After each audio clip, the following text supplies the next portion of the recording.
Bonjour Samira. Le Nigeria, second producteur africain de pétrole brut, importe l'essentiel de son carburant. Pourquoi? Parce que depuis plus de 20 ans maintenant, les quatre raffineries du pays, les quatre principales raffineries du pays sont dans un état d'élaboration avancé, ce qui fait qu'elles sont incapables de raffiner la moindre petite goutte de pétrole brut. Et derrière, il y a un problème de gestion générale qui se pose. L'argent qui a...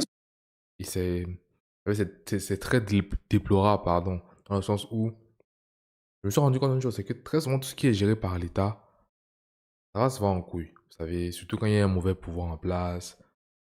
Quand on a des raffineries de pétrole, des raffineries de pétrole qui devraient normalement être bien gérées, qui devraient rapporter de l'argent au pays, qui devraient...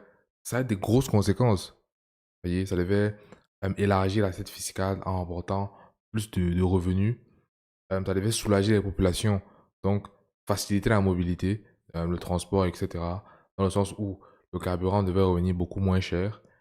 Et là, parce que des personnes ont été, on va dire, incompétents et voilà, ou ont détourné souvent les sous, ou ont engagé sciemment des personnes qui n'étaient pas compétentes. Donc, il y a beaucoup de choses. Donc, avant que des grosses comment, structures comme des raffineries tombent en faillite, c'est-à-dire arrivent au point où ils ne peuvent plus raffiner une seule goutte de pétrole brut, ça veut dire qu'il y a eu un management calamiteux à la base. Donc, continuons. A souvent été débloqué pour financer les travaux de maintenance a malheureusement été détourné chaque fois, ce qui a maintenu ces usines-là dans cette condition-là. Combien le Nigeria dépense chaque année pour importer son carburant? Les chiffres officiels disent que le pays dépense entre 10 et 15 milliards de dollars chaque année pour importer des produits pétroliers. C'est-à-dire, vous imaginez, vous dépensez 15 milliards chaque année pour importer un produit que vous avez sur votre sol. 15. 10 à 15, c'est énorme. Avec la méga raffinerie moderne qu'il a construite, combien Aliko Dangote pourrait faire économiser au Nigeria? Alors officiellement, on est sur de 8 milliards de dollars par an en termes d'économie, à court terme.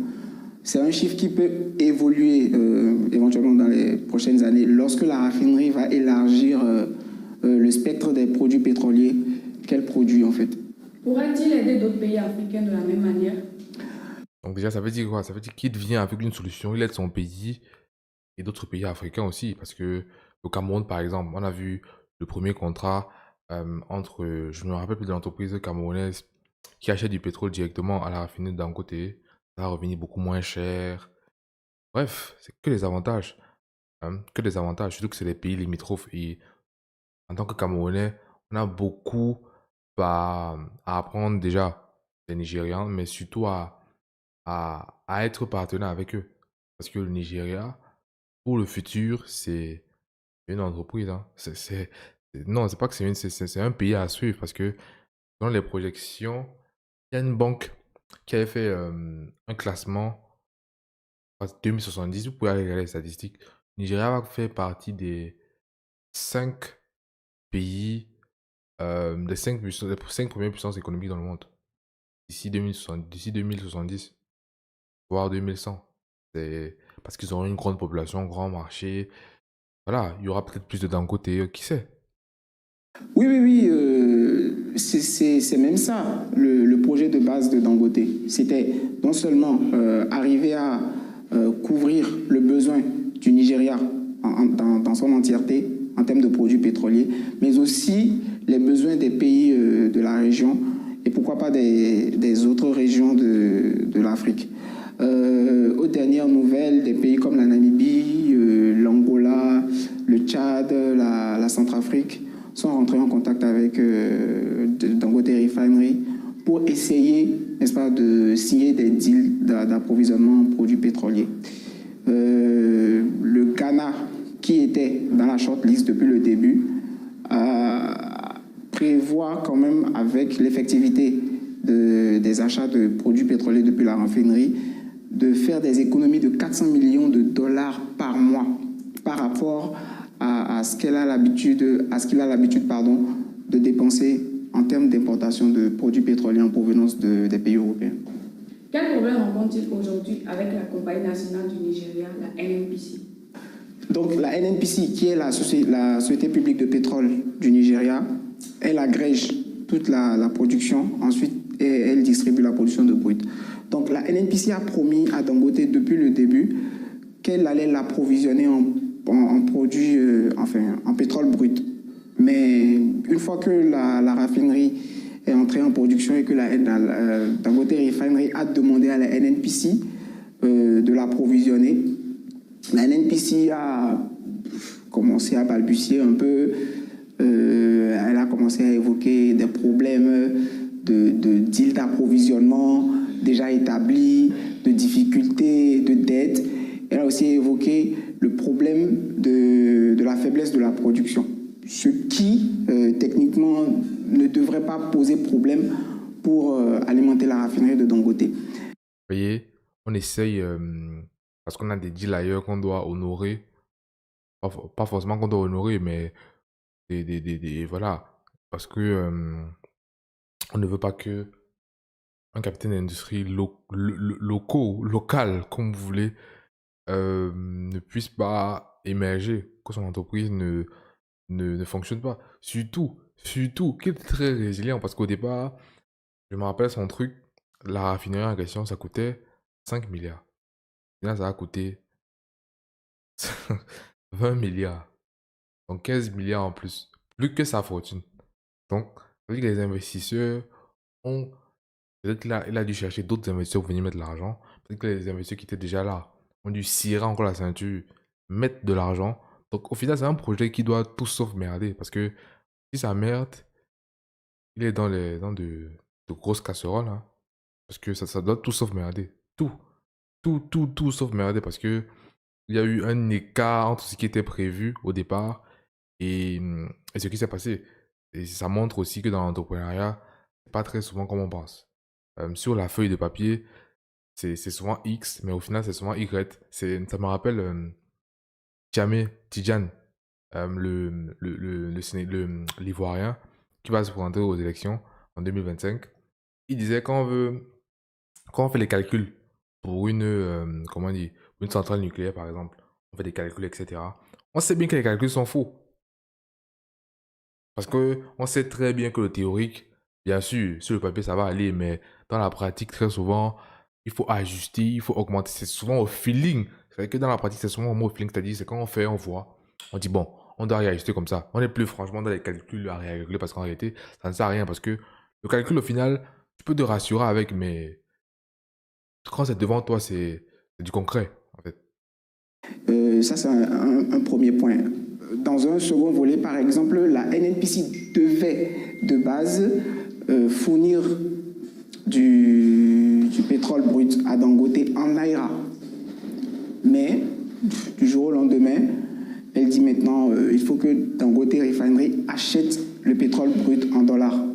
Et lorsque vous êtes un peu dans l'économie, vous réalisez que tu ne peux pas acheter du pétrole brut en dollars et le vendre dans une monnaie qui est inférieure, n'est-ce pas, au dollar. C'est un suicide programmé. Donc, c'est ce qui bloque jusque-là les livraisons de pétrole brut de la NNPC à Dangote actuellement. Et quels sont les conséquences? En fait, c'est un problème de monnaie. C'est-à-dire que mais je comprends pas parce que la NNPC, comment on dit, c'est national. Donc, par essence, vu que la monnaie nationale, c'est le Naira, pourquoi ils ne livrent pas en Naira, en fait? Je ne comprends pas. Parce qu'ils ont peut-être déjà... Ils ont commencé avec... comment expliquer ça? Peut-être qu'ils ont commencé avec le dollar, avec les échanges internationaux, et que peut-être selon les accords qu'ils ont signés, ils peuvent plus revenir en arrière, ils peuvent plus changer de monnaie comme ça. Ce qui fait que, d'un côté de son côté, il doit tout le temps aller chercher des dollars, aller prendre dans la banque des dollars, et ça ne se fait pas comme ça. Vous voyez? Échange de devises, tu payes, comment dire, si tu as les naira et que tu veux prendre des dollars, tu vas payer une différence. Vous voyez? Donc tu payes une différence. Après, les consommateurs, ils font comment en fait? Donc, mais moi, je comprends pas encore bien. Sur la marge de la raffinerie. Alors, Alors, on va la traiter dans un volet plus large. Techniquement, il n'y a pas de conséquences sur la bonne marche de la raffinerie de Dangote. Parce que jusque-là, pour fonctionner, elle s'approvisionne depuis les États-Unis. Je crois, ils sont à la 4e cargaison qui a déjà été exportée vers le Nigeria. Donc, ça ne bloque pas tant que ça. C'est juste que ça fausse un peu la donne avec l'objectif de départ qui était de produire des produits, enfin, de produire de l'essence, n'est-ce pas, du carburant, du gasoil, etc., à partir du pétrole brut nigérian. Mais bon, je crois que la parade, elle est déjà trouvée et que la raffinerie fonctionne déjà sans le brut nigérian. Comment la NNPC justifie-t-elle le non-respect de ses engagements? Jusque-là, la NNPC justifie le non-respect de ses engagements par des dettes colossales, la baisse de la production pétrolière, des engagements déjà signés, n'est-ce pas, pour alimenter d'autres raffineries et d'autres importateurs en pétrole brut. Donc voilà en gros. Et est-ce que l'avenir de la raffinerie de Dangote est menacé? Techniquement, non, parce que la raffinerie de Dangote peut continuer, n'est-ce pas, à importer du pétrole brut des États-Unis ou d'où est-ce qu'elle veut. Donc, Mais c'est quand même très tragique. Ça veut dire qu'en fait, il a du brut local qui peut revenir beaucoup moins cher de par son transport, de par du fait que même c'est fait localement. Voilà. Et il doit aller aux États-Unis. Donc voyager. Bref, c'est un truc de malade quand même. Un truc de malade de savoir ça. Que c'est possible. Moi, je ne pourrais même pas m'imaginer que quelque chose comme ça pourrait être possible. Mais c'est les faits. Elle va continuer de produire. Je crois que d'ici l'année prochaine, techniquement, elle a prévu d'atteindre les 650 000 barils par jour de capacité. Donc, je crois qu'ils sont déjà, qu'ils sont déjà en train de se préparer à l'éventualité que la NNPC ne pourra pas assurer leurs besoins. Et donc, pourquoi pas doper leurs importations de brut américains ou d'ailleurs. Moi, ma seule question, peut-être, je pourrais dire, mais est-ce qu'il n'y a pas de pays qui ont du brut à disposition et qui peuvent donner, qui peuvent, voilà, donner ça d'un côté? Parce que ça veut dire qu'en fait, le prix du carburant aujourd'hui n'est pas le prix qui devrait. Parce que si c'était la NNCP qui fournissait le brut local, le prix au final devait revenir beaucoup moins cher. Oui, beaucoup moins. Ça veut dire qu'aujourd'hui, le prix qui est là, c'est un prix qui est beaucoup plus cher que prévu, en fait. Ça veut dire que le consommateur final paye encore les pots cassés des ingérences de l'État, voilà, tout ce dont on connaît déjà. Malversation, arnaque, corruption. Bon, bref. Donc, c'est terminé. Maintenant, on peut scroller sur X, on va voir ce qu'il y a. J'ai vu l'attentat en Amérique, 80 morts. On va pas en Amérique, euh, en Germanie, donc en Allemagne. C'est c'est des trucs, on voit ça dans les films, on se dit, pas possible, c'est pas réel, c'est faux, des trucs comme ça, mais pourtant c'est totalement réel. Un camion qui fonce sur 40 personnes, sur 80 personnes.